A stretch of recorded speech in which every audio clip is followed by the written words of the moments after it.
All right, so today I'm going to be conducting my peer interview of the Kyle Rittenhouse situation with my roommate, Cesar Santiago. Hi.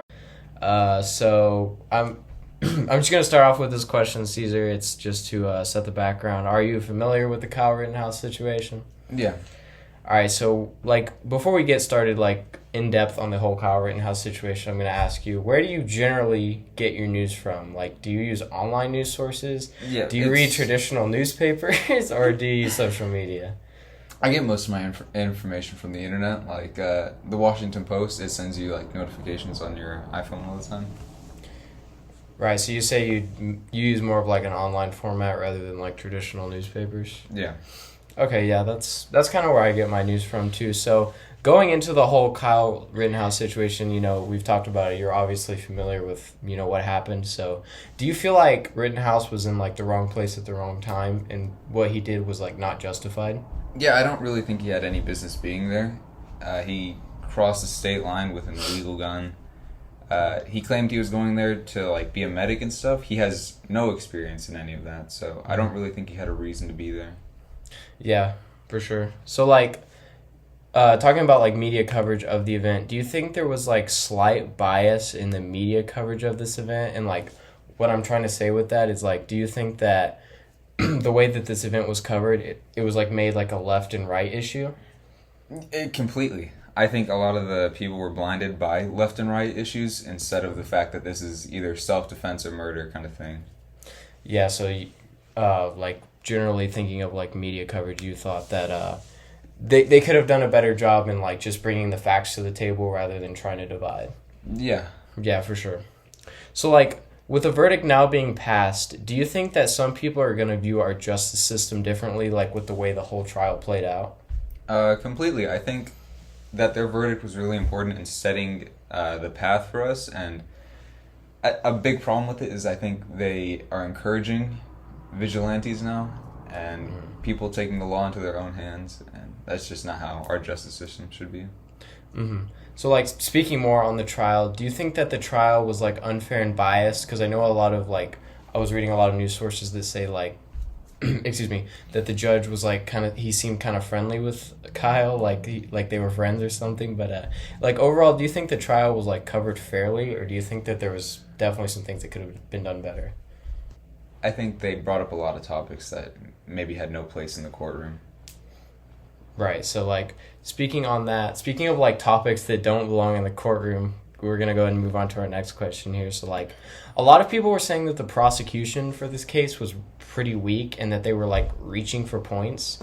Do you think that's a legitimate concern within our justice system today? Just these prosecutions just reaching for things that aren't really relevant to the case? Well, see, that kind of does go back to your last question, because in some cases, reaching is kind of too much. But in cases like this, where there's just so much bias in the room, you really don't have a choice but to reach for random causes. So you think that the prosecution, even though he was reaching, it was kind of justifiable reaching in a way? Yeah. Okay, yeah. So excuse me. Speaking on the Rittenhouse verdict has obviously been passed. He's been cleared not guilty of all the crimes. So he's actually now claiming that President Joe Biden linked him to white supremacy and defamed his character.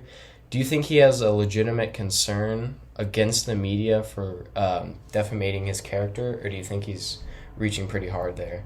I'd say, the media is always going to be how the media is. Mm-hmm. They're going to defame anyone who's out there.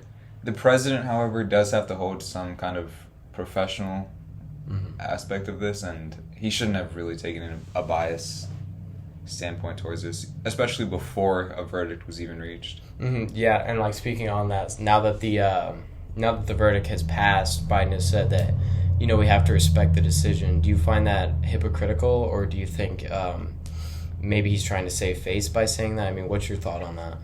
I think he is mostly doing it for himself.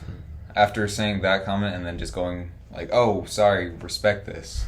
Right. I think he's just trying to save himself from the bad media. Do you think it should be harder for people in our country, not just minors like Kyle, but just people in general? Should it be harder for them to obtain a weapon, an assault rifle, like an AR-15? Should it be harder to obtain? I think obtaining any weapon is way too lenient in the United States.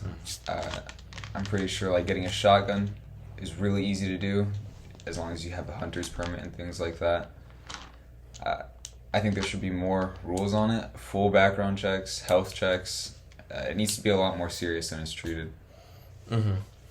So speaking on that, like you kind of talked about this earlier. Do you think that this shooting is going to encourage vigilantism, people just going out of their way to go to these events and like kind of stir up the pot and take action into their own hands? I do, because a lot of the media is putting him out there as some American hero who's doing things that law enforcement couldn't.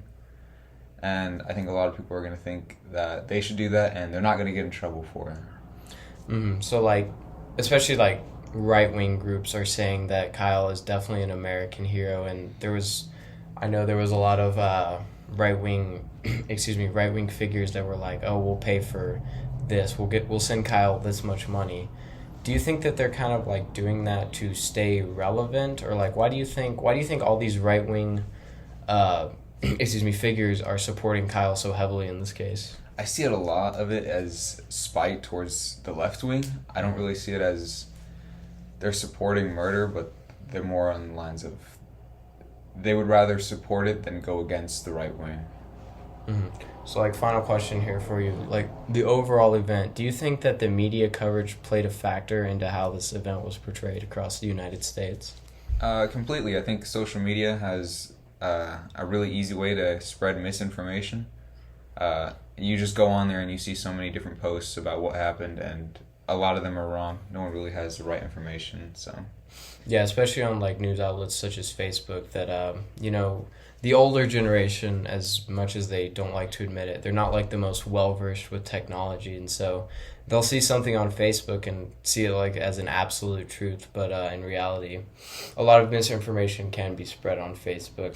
All right, and so that is going to bring us to the end of our peer review. Thank you again, Cesar, for taking the time out of your day to do this interview. And that's pretty much all the questions I have for you. Thanks everyone for watching this peer interview, and hope you guys have a good Thanksgiving break.